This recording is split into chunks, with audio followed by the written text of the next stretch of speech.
bisa panggil saya Ayu aja. Saya adalah konselor di lembaga ini. Silakan Mas mau perkenalkan diri dulu. Nama saya Angga Permadika. Usia saya 21 tahun. Saya bekerja sampingan atau part-time setengah hari di suatu konvensi, lembaga konvensi. Jadi di situ kita membuat kaos, membuat pakaian. Nah, karena di situ tidak full time dan saya juga mempunyai kegiatan yaitu untuk kuliah. Jadi saya ada sedikit unek-unek atau suatu masalah yang harus saya ceritakan gitu. Sebelumnya tahu saya atau tahu lembaga ini itu dari mana? Dari teman atau dari sosial media? Awalnya saya kumpul sama teman saya, lalu saya cerita ke teman saya untuk disarankan datang ke sini kan. Jadi saran dari teman gitu ya. Sebelumnya sudah pernah mengikuti konseling individual? Kalau konseling individual saya belum pernah, ini baru pertama kali sih. Tapi layanan konseling dan bimbingan konseling lainnya itu ada yang pernah? Kayak dari kelompok, konseling kelompok atau apa? Sebenarnya untuk konseling seperti itu saya pernah mengikuti seminar doang sih. Seminar tentang kesehatan mental yang dibuat dari itu biasanya konselor kan. Tapi untuk spesifik seperti konseling kelompok dan individual saya belum pernah mengikuti sama sekali kan.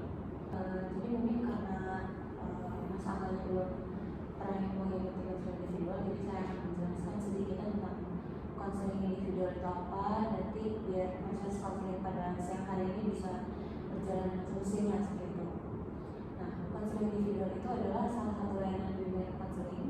Karena layanannya kan banyak, ada bimbingan kelompok, bimbingan kelompok, konseling kelompok, dan konseling individual. Nah, kali ini kita melaksanakan konseling individual. Jadi konseling individual itu adalah layanan bimbingan konseling yang dilaksanakan secara tatap muka atau face to face lah, seperti ini, seperti yang kita lakukan saat ini. Nah, tujuannya itu untuk mengentaskan masalah yang sedang Mas Angga hadapi. Nah, jadi bukan saya yang menyelesaikan masalah, jadi bukan saya yang memberi solusi, tapi nanti kita cari bersama solusi yang tepat itu apa. Nanti saya akan membantu Mas Angga untuk menemukan solusi yang paling tepat untuk mengatasi masalah Mas Angga seperti itu. Sampai sini bisa dipahami? Nah, kalau misalnya Mas Angga takut gitu ya, kalau masalahnya ini bisa tersebar luas atau orang lain akan mengetahuinya, nah tenang saja karena konseling sendiri punya asas, yaitu asas kerahasiaan terutama. Jadi dalam asas ini itu saya sebagai konselor terikat untuk merahasiakan apapun data dan informasi yang pada siang hari ini Mas Angga bagikan kepada saya seperti itu. Jadi tenang saja, informasi yang Mas Angga sampaikan hari ini tidak akan tersebar luas atau diketahui orang lain. Seperti itu, Mas. Bisa dipahami? Bisa. Sudah siap untuk melaksanakan konseling individual? Insya Allah siap kan. Langsung saja mungkin ya, silakan diceritakan apa yang sedang dihadapi, masalah apa yang sedang dihadapi Mas Angga. Jadi awal mulanya itu saya kuliah seperti biasanya. Saya di sini bekerja tapi tidak full time gitu. Jadi setengah hari doang bekerja. Karena saya ada kegiatan yaitu harus kuliah ketika siangnya sebagai mahasiswa. Jadi awal mula saya kuliah karena emang hanya fokus untuk kuliah. Jadi perasaan saya biasa-biasa aja gitu ya, kuliah dengan semangat gitu, masuk kelas dengan semangat, belajar dengan semangat. Tapi ada faktor-faktor yang harus saya lakukan gitu, jadi kayak faktor ekonomi gitu. Saya melihat orang tua saya kayaknya udah cukup lah untuk membiayai pendidikan saya gitu, saya mikir gitu. Karena biaya pendidikan untuk kuliah lumayan besar biayanya. Jadi saya memutuskan untuk mengambil pekerjaan sendiri untuk membantu, sebenarnya bukan membantu ya, untuk meringankan beban aja, beban orang tua. Karena meskipun saya belum bisa ngasih, setidaknya saya tidak terlalu merepotkan mereka. Jadi saya mengambil inisiatif untuk bekerja. Nah, ketika saya kumpul bersama teman saya ngopi seperti biasa gitu di tongkrongan, ada teman saya yang bilang kalau mau kerja saya punya temen nih, punya usaha konveksi. Nah, itu waktu itu saat itu dia ngomongin konveksi atau ya bikin baju seperti itu kan. Nah, saya tertarik lah karena saya juga senang butuh penghasilan gitu. Makanya saya coba antar saya ke teman kamu itu, besoknya diantar, langsung diterima karena emang percaya juga karena ini temannya si ini, nggak mungkin ngapa-ngapain lah gitu, udah kenal juga. Saya diterima. Nah, awal mula bekerja saya nikmat aja gitu, saya bahagia aja ketika saya tidak terlalu tertekan. Nah, seiring berjalannya waktu, ketika saya sudah mulai ngerti gitu pekerjaannya, hal-hal yang saya lakukan itu saya udah mulai mengerti ranah pekerjaannya. Yang tadinya saya hanya melakukan kerjaan kecil gitu, kerjaan simpel lah gitu, sederhana. Nah, mulai saya ditimpa oleh pekerjaan yang sebenarnya kalau untuk 1-2 nggak apa-apa karena itu masih bisa saya handle gitu. Tapi kalau untuk semua progres dari dari bahan baju nol sampai jadi baju itu saya melakukan nggak, saya kewalahan nggak, karena atasan saya menyuruh saya ya untuk beli bahannya, contohnya untuk beli bahannya, untuk ngejahitnya, untuk nyablonnya, untuk bikin. Nah, itu dilakukan oleh saya semua. Nah, yang saya rasakan sekarang ini ya. Nah, di samping itu juga ketika saya melakukan pekerjaan sesuai dengan perintah, nah ada terus datang tekanan dari customer. Nah, customer ini karena emang nge-save nomor saya, selalu nelpon, selalu menanyakan progres bajunya, selalu menanyakan kapan jadinya. Nah, itu kan menjadi tekanan saya ketika kerja kan, karena selalu ditekan waktu, ditekan atasan juga gitu supaya mengerjakan pada hari itu. Sedangkan untuk pekerjaan saya tidak bisa menghandle itu gitu, karena di situ saya doang sama teman saya satu. Nah, teman saya juga kayaknya perasaannya sama seperti saya. Oh, jadi semua jenis itu cuma dilakukan oleh 2 orang? 2 orang kan. Nah, pesanannya juga bukan 1-2 kan, kadang ada 200, ada 500 gitu. Ya itu kita jadi kewalahan gitu. Sebelum Mas Angga ini masuk, sama Mas Angga di konveksi ini tuh ada berapa orang yang bekerja? Kalau sebelum saya masuk itu ada 2 orang sama sih. Yang satunya ini kan jadi punya pekerjaan baru, jadi yang lebih baik, jadi dia mengundurkan diri dari pekerjaan. Jadi saya masuk. Jadi mungkin selalu 2 orang pekerjaannya. Ya, kayaknya. Berat ya? Iya, berat kan. Untuk melakukan semua pekerjaan dalam satu waktu seperti itu ya. Ya.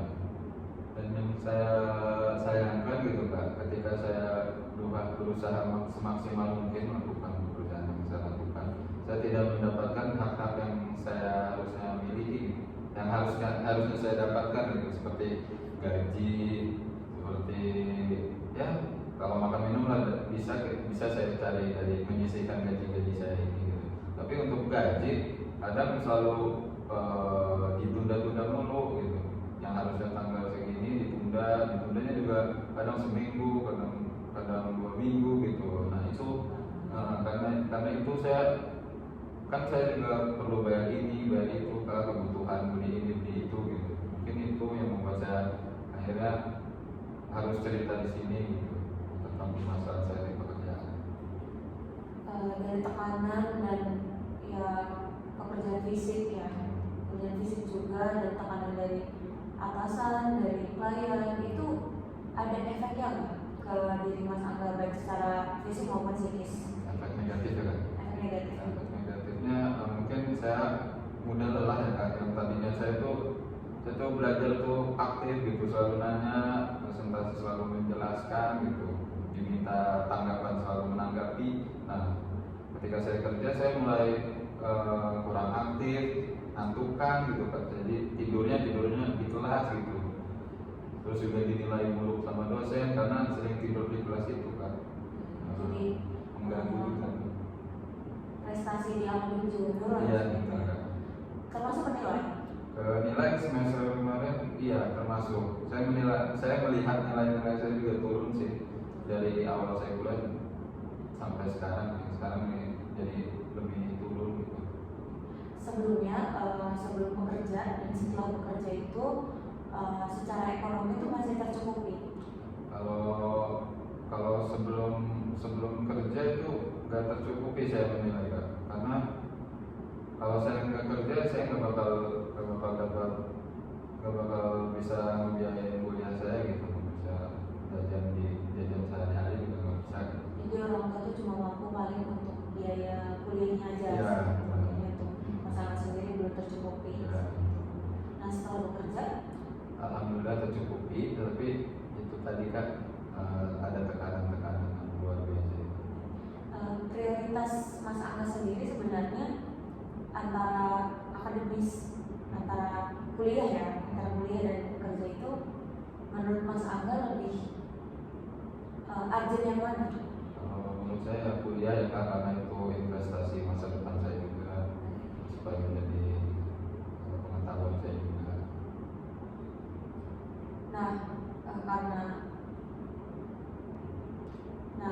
Tapi di sisi itu Mas Angga tetap ingin bekerja.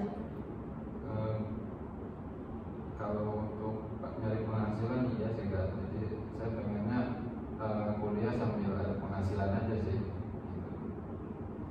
Jadi maksud sebelumnya untuk mengatasi masalah-masalah yang sedang Mas Angga hadapi, baik tekanan maupun lain-lainnya itu, Mas Angga sudah melakukan apa?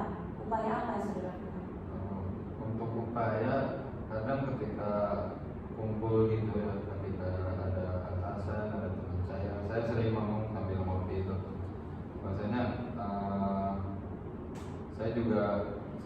saya ngomong serius ketika itu ya, bahasanya saya juga perlu hak-hak saya gitu, seperti gaji tempat Pak gaji saya kok belum dikasih ya, saya bilang gitu. Kemudian nanti besok ya saya nggak bawa cash alasannya, nanti ditagih besoknya lagi, nanti ya minggu depan gitu. Saya mau keluar, mau mana gitu, mau keluar kota gitu. Dan terus juga Pak, saya kan besok, saya bilang gini, saya kan besok kuliah ya Pak, bisa nggak saya tidur agak awal gitu, saya pernah bilang gitu. Tapi jawabnya, atau besok nggak bakal jadi nih pekerjaannya, nggak bakal bisa diambil besok berarti bajunya, kan customernya mintanya besok.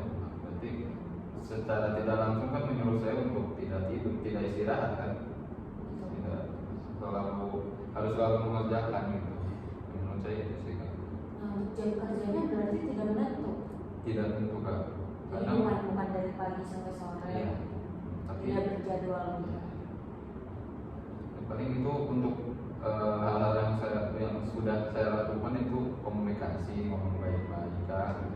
Entah itu pada dianya ataupun saya kadang sharing itu ke sama teman saya, kamu merasa kayak gini enggak, merasa diginiin enggak sama atasan saya ini, sama beliau ini. Iya, sama ketika sharing juga dia sependapat dengan saya, memang seperti itu orang kita di satu kerjaan gitu. Iya. Kalau dikira-kira sehari itu kerja itu bisa berapa jam? Kalau untuk waktu ya, saya kadang mulai dari jam 10, kadang 11 malam. 10 malam. Ya, 10 malam, kadang 11. Nah biasanya kalau memang lagi sepi gitu, ada hanya satu project, lagi nggak banyak yang pesan gitu, jam 12 selesai sebenarnya. Tapi kadang kalau ada lagi rame, kadang sampai subuh, kadang pagi lagi, dan paginya saya harus kuliah gitu. Untuk honor atau gajinya itu dihitungnya per hari, per jam, apa per project? Kalau untuk honor gaji itu saya hitungnya per project jadi kan. Tapi untuk bayarannya setiap 2 minggu sekali. Jadi dihitung dulu nih projectnya ada berapa, nanti diakumulasiin 2 minggu itu. Oh, nah, kan dari awal tadi katanya job desk-nya berubah. Ya. Awalnya masih ringan, lama-lama jadi berat. Itu honorium atau gajinya itu berubah atau tidak, atau makin tinggi juga? Kalau untuk itu saya rasa sama Kak. Jadi awal saya kerja itu gaji memang segitu ya. Terus saya bisa ngelakuin ini, ngelakuin itu ya gaji segitu aja. Karena memang waktu saya nggak selamanya di situ. Kalau teman saya kan nggak kuliah kan. Jadi dia ya full time di situ, jaga toko, jaga konveksi. Kalau saya kan enggak. Jadi bentuk tempatnya itu ada tokonya juga, Ya. terus ada yang produksi juga Ya, seperti itu. ada. Nah, selain berkomunikasi dengan atasan, itu Mas Angga sudah melakukan apa lagi untuk mengupayakan hal tersebut? Tadinya yang kayak ini belum saya lakukan sebenarnya Kak. Karena saya juga masih bingung apakah tindakan ini benar atau enggak ya Kak. Boleh diceritakan? Saya ingin kan itu kalau saya ngomong itu kan lagi rame ya, lagi kumpul gitu, ada teman saya, ada bosnya, memang ada teman bosnya gitu. Saya biasanya ketika komunikasi lagi ngopi gitu, memang ada di toko. Saya ingin cara saya yang satu ini nih, saya ingin ngomong berdua, hanya berdua gitu, empat mata dengan bos saya. Entah saya samperin ke rumahnya, entah bosnya ke toko gitu. Saya pengen 2 mata itu. Jadi ya mungkin kalau saya mengungkapkan seperti itu, 2 mata ada keseriusan gitu dari penilaian bosnya, ada keseriusan dari sayanya gitu. Bahwasanya memang ini nggak benar gitu kan. Mungkin karena kalau rame-rame kan dianggapnya bercanda terus ya kan, tidak didengar terus. Responnya seperti apa kalau misalkan Mas Angga ini menanyakan gaji? Kalau yang tadi saya jelaskan kan, ketika saya berbicara minta gaji gitu. Mas Angga menyampaikan seperti apa? Seperti bercanda memang? Oh enggak, saya serius. Tapi dianggapnya bercanda karena memang menganggap saya kan karyawan ya di situ ya. Jadi dianggapnya bercanda. Dia juga malu mungkin ya, karena ada temannya, ada teman saya juga tanya gaji yang belum dibayar. Jadi responnya tuh bercanda sambil nanti aja. Nah, selain itu untuk diri Mas Angga sendiri, untuk mengatasi tekanan dari atasan, dari klien itu kan pasti menimbulkan stres ya, menimbulkan kegelisahan, kecemasan dan lain sebagainya. Itu untuk mengatasi dalam diri Mas Angga sendiri itu Mas Angga sudah melakukan apa? Mengatasi masalah diri saya sebenarnya belum terlalu melakukan hal yang banyak untuk mengatasi ya kegelisahan yang saya alami. Tapi saya hanya bercerita-cerita aja ke teman saya, curhat-curhat biasa aja. Mengungkapkan aja berat gitu. Iya benar kan. Jadi supaya nggak terlalu dipikirkan kan, kalau kita udah cerita kadang rada ringan gitu, pulang gitu, habis ngumpul-ngumpul. Cukup membantu berarti. Ya. Jadi respon teman-temannya gimana? Dan responnya ya karena mereka tidak mengalami ya, jadi yang menyabarkan aja, sabar gitu, nggak apa-apa, jalanin aja, bertahan aja. Ya, belum ada yang sangat to the point mengerti itu apa yang dibutuhkan Mas Angga seperti itu ya. Makanya Mas Angga datang ke sini seperti itu. Nah, maksud Mas Angga datang ke sini itu ingin meredakan stres yang Mas Angga kita, atau memang ingin keluar gitu dari pekerjaan ini? Kan memang dari masalah ini sebenarnya kan memang pekerjaan pasti menyebabkan stres seperti itu, tapi memang Mas Angga sendiri mengakui kalau Mas Angga itu membutuhkan seperti itu. Nah, menurut Mas Angga ini lebih penting, lebih ajil yang mana antara pendidikan dan pekerjaan Mas Angga? Kalau menurut saya, karena awal awalnya saya kuliah dan baru kerja itu untuk membiayai kebutuhan saya kuliah kan. Jadi menurut saya yang paling urgent, yang paling penting itu, yang paling utama menurut saya pendidikan yaitu kuliah, karena kuliah juga menjadi investasi saya ke depannya gitu, mau jadi apanya, untuk pengetahuan saya juga. Jadi saya kalau untuk pilihan ya milih kerja atau kuliah, ya saya pilih kuliah gitu. Tapi di sisi lain Mas Angga masih ingin untuk bekerja dan menghasilkan. Ya, saya di samping itu juga karena tidak ingin memberatkan orang tua, jadi saya ingin mendapat penghasilan sendiri aja sehingga apapun itu gitu. Orang tua Mas Angga sendiri itu pernah mengungkapkan bahwa kamu bekerja aja gitu, membantu orang tua, atau memang ini inisiatif Mas Angga murni? Justru orang tua mah nggak ngebolehin, maksudnya suruh fokus kuliah aja. Tapi kan di situ saya ngerti ya kan, bahwasanya membiayai saya itu nggak mudah gitu, berat. Jadi saya memutuskan sendiri aja. Sebenarnya orang tua nggak nyuruh saya kerja, cuman supaya fokus kuliah aja, supaya nggak mengganggu kuliahnya. Jadi suruh kuliah aja. Tapi saya sadar saya rumah saja gitu Kak, jadi ngelihat orang tua gitu. Jadi harusnya saya kerja gitu. Saya punya inisiatif sendiri aja. Sekarang masih tinggal sama orang tua? Kalau kos? Kalau sekarang karena saya masih kerja, saya jadi di kerjaan tuh ada kamar kan gitu. Jadi saya tinggal di sini. Oh, disediakan Iya, mes sama. gitu. Nah, orang tua berarti tahu atau tidak tentang Mas Angga ini bekerja? Untuk pekerjaannya tahu, tapi untuk permasalahannya saya tidak mau cerita gitu. Jadi di depan orang tua mah Ya, oke saja ya bilangnya gitu, Ya. karena memang mungkin takut memberatkan Iya. juga ya. Dan baiknya gimana ya, apakah saya harus meninggalkan pekerjaan saya yang kondisi saya belum ada gantinya gitu kerjanya, atau saya harus selalu bertahan di pekerjaan itu selama menunggu ada pekerjaan baru yang lebih baik gitu kan. Saya harus meninggalkan. Saya meminta saran, saya meminta nasihat.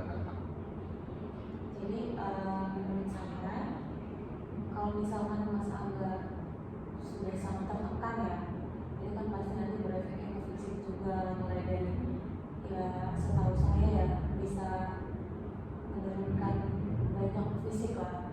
Kayak misalkan rambutnya jadi rontok nantinya, gampang capek, bahkan nanti pola tidurnya juga ini ya berubah ya. Iya kan. Pola tidurnya berubah, nafsu makan juga berubah. Nafsu makan mulai berubah, jadi sekarang nggak nafsu makan juga kan. Mungkin di segi kesehatan itu sangat berdampak buruk ya. Jadi kalau misalkan Mas Angga memang tetap ingin memberi penghasilan, tapi ya pengen kuliah juga, mungkin nanti Mas Angga sambil bertahan dulu di pekerjaan ini, sambil cari-cari lagi. Pasti kan saya yakin Mas Angga bisa mencari pekerjaan yang lebih baik seperti itu, apalagi Mas Angga sebagai mahasiswa pasti dipandangnya lebih berkompetensi seperti itu untuk mencari pekerjaan. Jadi kalau misalkan masih pengen mempunyai penghasilan, jadi bertahan dulu aja, nanti sambil mencari pekerjaan yang lebih layak seperti itu. Mungkin saya akan melakukan saran dari kakak yang tadi kakak ngomongin. Gitu kan? Ya, Gitu.